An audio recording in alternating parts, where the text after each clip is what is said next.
You already know Kobe Bryant, 5 championships. The Black Mamba, 81 points in a single game. The helicopter crash that stopped the world. You think you know his story. Most people remember Kobe as the obsessive winner. The guy who woke up at 4 in the morning, the guy who terrified his teammates, the guy who refused to lose. That is the version the highlight reels sell you. But here's what nobody talks about. Kobe Bryant's most important chapter had nothing to do with basketball, and it was just beginning. There was a man emerging in those final years who was more extraordinary than the player ever was, and the world never got to see what he was becoming. This is the Kobe Bryant story nobody talks about. The part that gets buried under the championships and the tragedy. The part that changes everything you thought you knew about him. Philadelphia, Pennsylvania. August 23rd, 1978.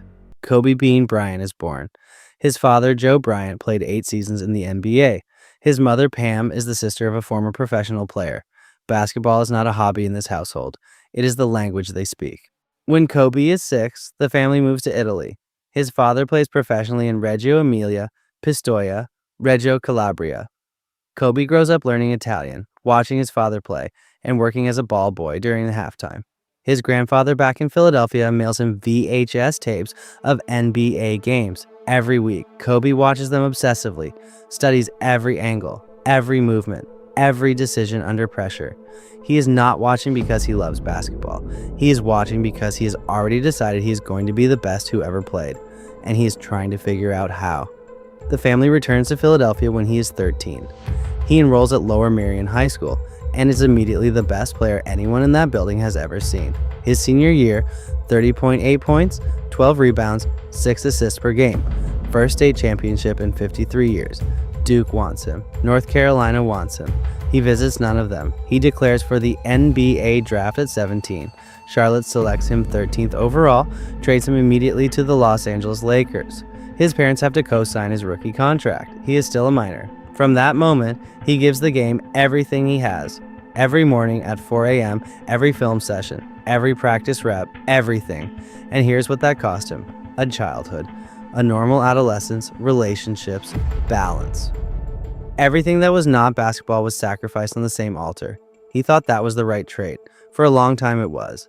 5 NBA championships, 2 finals MVPs, 1 league MVP, 18 All-Star selections, 2 Olympic gold medals. January 22nd, 2006. Kobe Bryant scores 81 points against the Toronto Raptors, the second highest single game total in NBA history, behind only Wilt Chamberlain's 100. He does it calmly, as if it was inevitable. Both his jersey numbers, 8 and 24, retired by the Lakers. He is the only player in NBA history to have 2 numbers retired by the same franchise. 20 seasons, 1 team, 1 city. He never leaves. The Mamba mentality is not a marketing slogan. It is an accurate description of what it feels like to be inside his mind. His teammates describe practicing with him as the most demanding experience of their careers. His opponents describe facing him as the closest thing to a nightmare they have ever experienced on a court. But here's what the Mamba mentality also produced off the court. 2003, Colorado. A 19-year-old hotel employee accuses Kobe Bryant of sexual assault. He maintains the encounter was consensual. Criminal charges are filed. The case runs for over a year. It is televised. Every detail of his personal life exposed. Sponsors drop him overnight. Public opinion turns completely. In September 2004, the criminal charges are dropped after the accuser declines to testify. A civil lawsuit follows. Bryant settles out of court and issues a public statement acknowledging the woman did not view the encounter as consensual, while maintaining his own account. His marriage nearly ends. He is booed across the country. Whether you believe his account or hers, this moment broke something in the carefully constructed image of Kobe Bryant. And how he responded to that breaking is the part of the story most people skip. Because what came next was not just a comeback. It was a transformation. And that transformation is the story nobody talks about. If you are watching this and finding it compelling, subscribe to Mindframe. We tell the stories behind the legends that the world glosses over. New documentary every week. Do not miss what is coming next. He does not hide after the Colorado case. He comes back to the court. He plays through the hatred, through the booing, through the sponsors pulling out. 2009. The NBA Finals. Kobe Bryant wins his 4th championship, his first without Shaquille O'Neal. He accepts the Finals MVP trophy and weeps. Not because he won, because he had proved something to himself that had nothing to do with basketball. 2010, another championship, another finals MVP, but the real transformation is happening away from the court. He starts spending differently, not money, time. He is present with his daughters in a way that the 20-year-old Kobe never was with anyone. His daughter Gianna inherits every ounce of his obsession for basketball, and he does not push her away from it. He leans in. He studies her game. He coaches her team. He shows up. 2016. His final game, 60 points against the Utah Jazz. He retires at 37, having done everything there was to do in the sport. And then, something nobody predicted, he becomes a storyteller. 2018, the Academy Awards.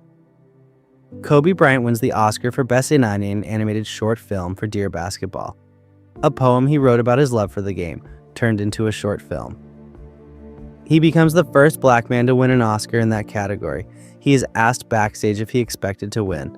He says he prepared as if he would, because that is the only way he knows how to do anything. He was building a second life, a second legacy, one that had nothing to do with points or rings, and it was just getting started. January 26th, 2020, Calabasas, California. A Sikorsky S-76 helicopter takes off from John Wayne Airport at 9:45 in the morning. Fog so thick the Los Angeles Police Department has grounded its own aircraft. At 10:01, the helicopter goes down in the hills above Calabasas. 9 people on board. None survive. Among the dead, Kobe Bryant, 41 years old, and his daughter Gianna, 13 years old. Gianna was not just Kobe's daughter. She was his mirror. She had the same obsession, the same focus, the same refusal to be ordinary. College scouts were already paying attention to her at 13. She studied film the way her father did. She wanted to play in the WNBA, and she had the talent to do it. He called her Mambachita. They were on their way to a basketball tournament at the Mamba Sports Academy that morning. Together, father and daughter, doing the thing they both love most. That is the part that breaks you when you sit with it long enough. Not just that Kobe died, but that the best version of Kobe, the father, the mentor, the storyteller, the man who had learned from every mistake and was finally using all of it for something real, was taken at the exact moment that second chapter was becoming something extraordinary. And Gianna, 13 years old, she never got to show the world what she was. The murals go up across Los Angeles within hours of the news breaking, thousands of them. A city covers itself in his face because it does not know how else to grieve. Kobe Bryant Day, August 24th, 8/24. His 2 jersey numbers combined into a single date. The NBA All-Star Game MVP award renamed in his honor. 2 statues outside the arena where he played every home game of his career. A Hall of Fame induction presented by Michael Jordan, who weeps at the podium. The basketball was extraordinary. The records are undeniable. The championships are permanent. But the story nobody talks about is the man who was becoming more than all of that. The man who had learned the hard way through public failure and private reckoning what actually mattered. The man whose daughter looked at him like he was the blueprint for everything she wanted to be. He was not finished, neither was she. And that is the loss that does not go away. Not the rings, not the records, the chapter that never got to be written. If this story moved you, subscribe to Mindframe. Every legend has a story the world missed. We tell it. The next one is coming and you do not want to miss it.